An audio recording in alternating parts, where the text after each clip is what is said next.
Okay, everyone, we're going to get started. Austin will be joining us. Please use the chat to ask any questions. We will probably be here for about, we'll call it 15, 20 minutes or so. We also have an email address, communityfoundation@ecprtexas.com. If you have any follow-up questions, like to request interviews, that sort of thing. But with that, I will let Austin Dixon, CEO of the Community Foundation of the Texas Hill Country, take it away. Good morning, everyone. Thank you for joining us. I'm Austin Dixon. I'm with the Community Foundation of the Texas Hill Country, and we're here to talk with you today, 1 month after the tragic flooding that happened on July 4th, 2025. Before we get started, I wanted to mark the somber occasion today with a moment of silence, remembering all those who we have lost in the floods.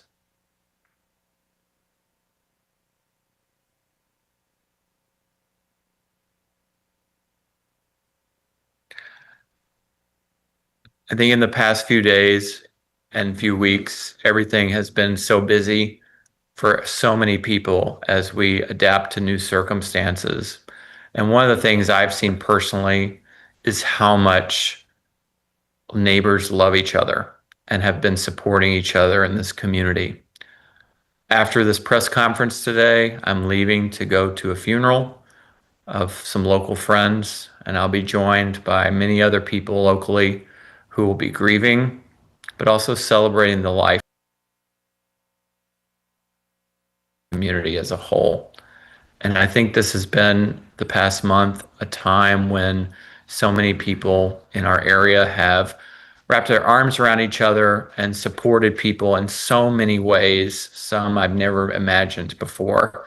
And we're just so grateful for all the love that has poured into this community. And I am grateful for all the love I have personally experienced in the past month. And I wanted to start with that today because it's on my heart. And it's also emblematic of what so many people in this community are facing right now as we deal with the grief and the loss and the tragedy and also the hopefulness. I'd also like to celebrate and acknowledge the strength and the resilience and generosity of this community, of the region, and of the entire United States and the world. I'd like to talk about where we've been and where we're going at the Community Foundation. In the past 30 days, the Kerr County Flood Relief Fund was formed at 9:48 in the morning on July 4th. In 30 days, the fund has raised over $100 million to support the relief and recovery efforts and redeveloping of our community. 10% of that amount has already been granted locally into our community. We have granted $10.8 million to frontline organizations to support flood victims. We've also been able to rapidly support over 125 small local businesses that have received up to $10,000 cash grants to help make payroll, to clean up, and to keep going. We've also made grants to 17 volunteer fire departments, including Centerpoint, Ingram, and Hunt. These are fire departments that have not only answered the call, but have been staging grounds for so much of the response effort that is ongoing to this day. We've also funded crisis response organizations, helping do shelter and reunification work, providing food and meals. We've also made grants for school readiness with local independent school districts with the first day of school for the past 30 days has been to stabilize our neighbors and strengthen organizations that are standing beside them. Where we are going now. The framework for the Community Foundation moving ahead is transitioning from an emergency crisis response to a more long-term, medium and long-term recovery effort. The foundation has launched 4 strategic funding priorities. Our top priority is to help flood victims return home, whatever that looks like for them. We have our housing fund, which will make grants to help homeowners repair and rebuild, to help renters find new housing, to help families make down payments on new places to live, as well as to secure mobile and modular homes and RVs. This effort is going to go beyond construction. It's about restoring dignity, stability, and a place to call home. Whether you own or rent or somewhere in between, we are committed to helping you rebuild what home looks like. This fund is our community's promise that no family walks alone on this journey. We're also setting up a mental health and well-being fund. The emotional toll on this after this flood will not disappear when the water goes away. We are focused on recovery that isn't just physical, but also mental and spiritual.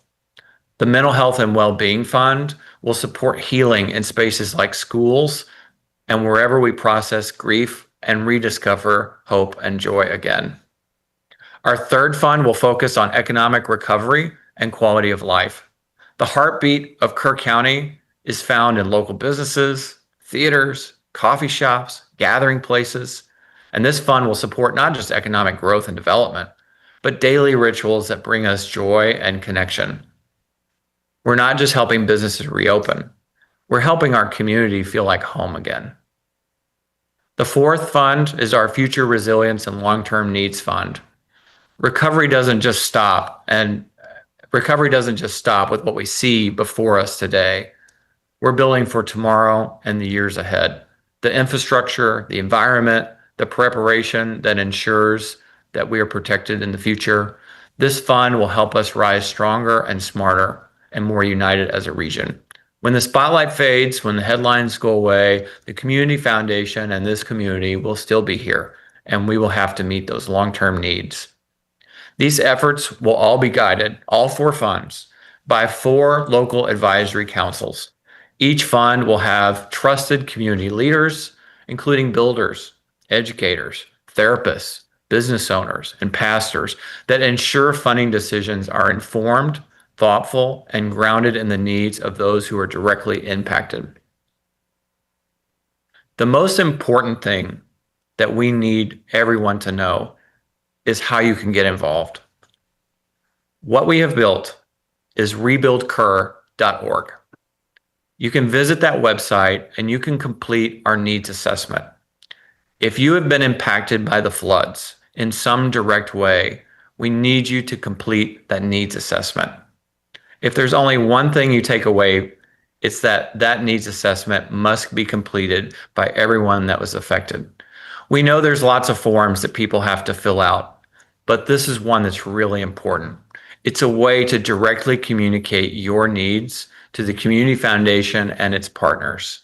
We need everybody involved. We need everybody to raise their hand. We need churches and neighborhoods to block walk. Make sure that everyone who's been affected by the flood in a direct way fills out the needs assessment at rebuildker.org. If you're a nonprofit or a business or a civic group that also wants to help, rebuildker.org. There's a resource assessment that we want to hear from you. Are there ways that you can help out with mental health needs, with rebuilding efforts, with down payment assistance? Do you have expertise? Are you local? Are you statewide? We want to hear from you as well. We will ultimately be matching those that have needs with those that can help. And that's the role of the Community Foundation and also the long-term recovery group for our community. Then we can match up those needs and organizations together in the next month or so, and we can start to make a real difference. This is your opportunity to love on our neighbors, just like I mentioned at the beginning. There's so much love and generosity and care going around right now. Engage with us. Help us share the road to recovery. If you're a flood victim, if you're directly affected by the flood in our area, please complete the needs assessment. If you're a nonprofit organization, a civic group, or a helping organization, fill out that resource assessment and let's get to work. The immediate crisis may be over in these first 30 days, but the road ahead is very long, and the Community Foundation will walk that road every single day with our community as we work to rebuild and restore our home. We will not just rebuild, but we will also reimagine. And we're going to do it with hope and resilience and responsiveness and a steady hand for the long term. Thank you for trusting the Community Foundation during this time. Okay, with that, that concludes our press conference. I don't see any questions in the chat. I did put our email address there, communityfoundation@ecprtexas.com. Please do email us with any questions or interview requests you may have. But at this time, the press conference has ended, and we also do have a recording if you need that, so please do reach out. Thanks so much, everyone.